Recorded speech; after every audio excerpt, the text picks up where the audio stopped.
All right, let's jump right in. Welcome back to another Explainer. Today, we are tackling a story that is darkly comedic, wildly surreal, and honestly, it hits a little too close to home if you've ever felt the ultimate modern burnout.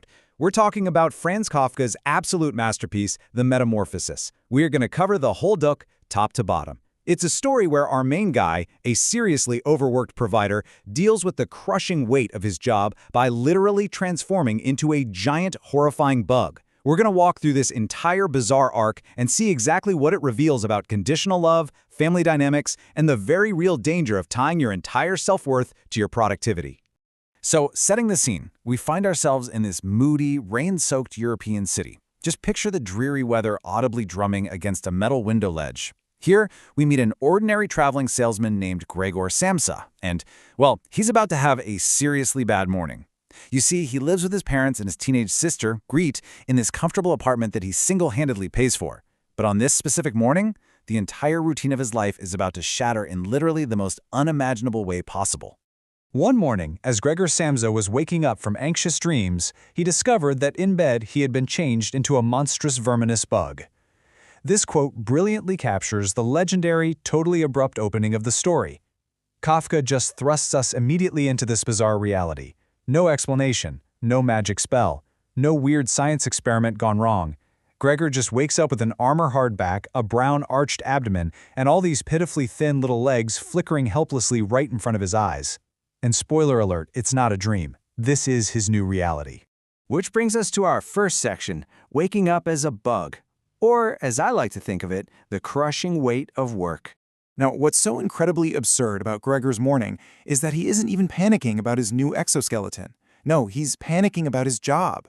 Just look at this timeline. It perfectly visualizes that crushing pressure of the clock. He misses his 4 a.m. alarm. By 6:30, the panic fully sets in, and by 7:15 a.m., meaning he is merely a couple of hours late, the office manager is literally ringing his doorbell to investigate an exemplary 5-year employee. I mean, the company doesn't just call. They treat one single late morning with immediate, profound suspicion. Getting a peek at his inner monologue right after he transforms reveals something super important. It shows us just how deeply alienated and exhausted Gregor was long before he ever grew extra legs.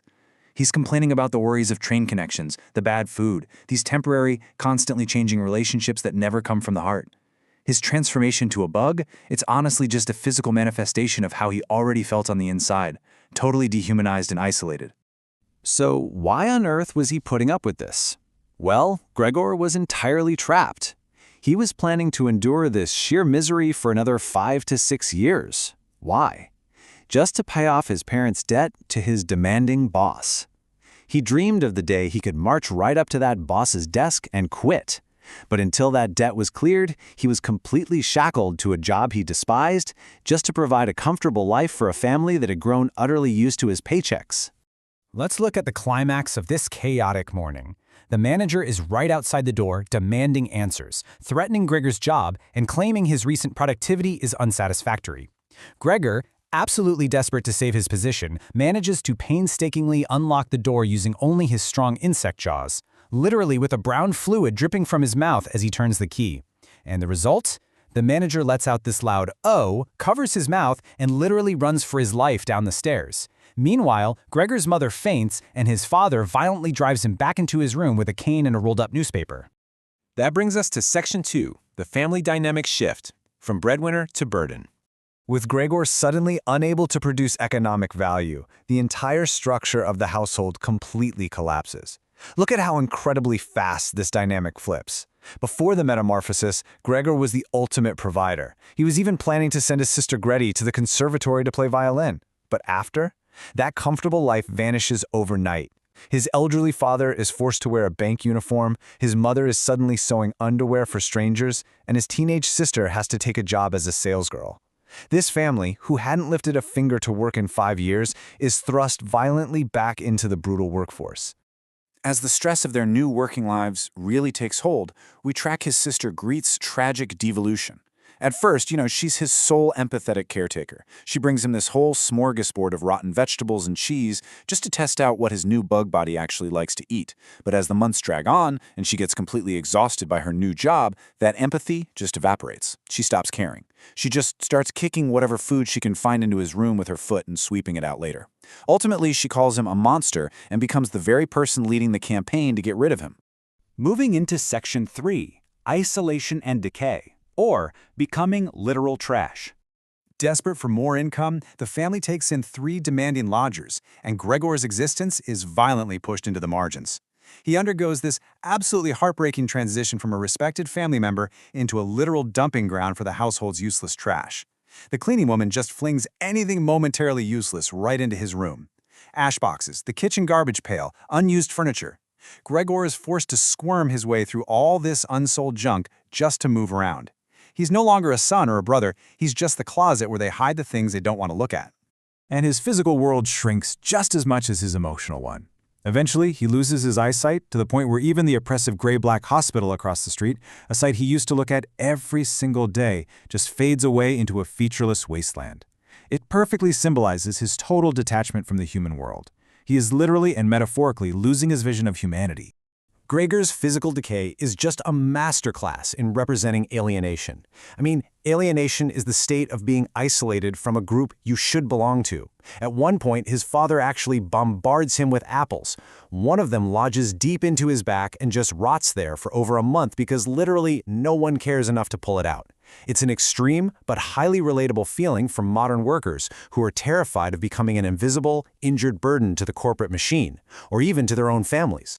And now, we reach Section 4, a tragic, bizarre conclusion. The final betrayal. The story hits its absolute breaking point on a quiet evening. The lodgers ask Great to play her violin, and Gregor, who is just starving for human connection, creeps out of his filthy room, totally drawn by the music. Look at this poignant quote. Was he an animal that music so seized him? For him, it was as if the way to the unknown nourishment he craved was revealing itself to him. It proves that despite his grotesque exterior, his inability to speak, and his family's deep disgust, his inner humanity and his longing for beauty remain completely intact. He even dreams of pulling his sister aside to finally tell her about his plan to send her to the conservatory.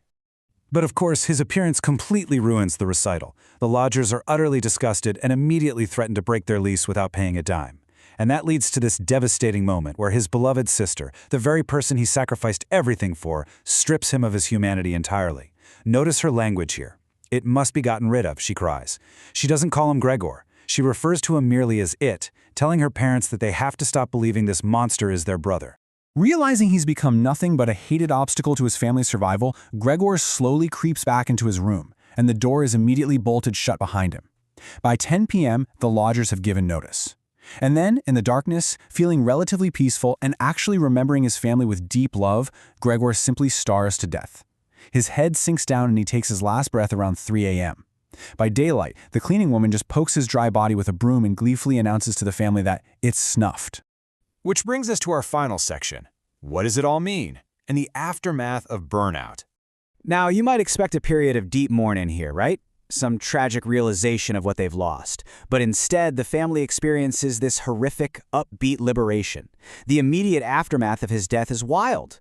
The father suddenly finds his backbone and kicks out those arrogant lodgers. They fire the cleaning woman. They literally take a day off and ride a tram into the warm sunshine. They start happily planning to move to a smaller, cheaper apartment. And most chillingly of all, the parents look at Gret and realize she has blossomed into a beautiful young woman, meaning it's time to find a good man to marry her off to, essentially preparing to transfer their economic dependence right onto the next provider. Ultimately, this story uses a bizarre, surreal physical transformation to expose the very real danger of treating our family and ourselves as mere economic assets. The metamorphosis isn't just about a guy turning into a bug. It's a mirror reflecting modern hustle culture. Gregor genuinely believed he was loved for who he was, but the brutal, heartbreaking reality was that he was only ever tolerated for what he provided. It's a profound look at conditional love and the absolute tragedy of the burned-out provider. We see firsthand that when a worker can no longer produce value, whether that's due to illness, total burnout, or, a surreal metamorphosis, they are rapidly discarded by the very systems, and sometimes even the very people they sacrifice themselves to support. Gregor's ultimate tragedy wasn't becoming a bug. It was that becoming a bug revealed he was already viewed as nothing more than a working machine. It's a darkly comedic but incredibly vital reminder to separate our inherent human worth from our daily productivity. And it leaves us with this final, truly provocative thought. If you suddenly could no longer work, no longer provide, and no longer produce, how long would it take for the world to see you as a pest? Thank you so much for exploring this incredible piece of literature with us. Definitely check out the source text yourself to catch all the brilliant, absurd details we covered today.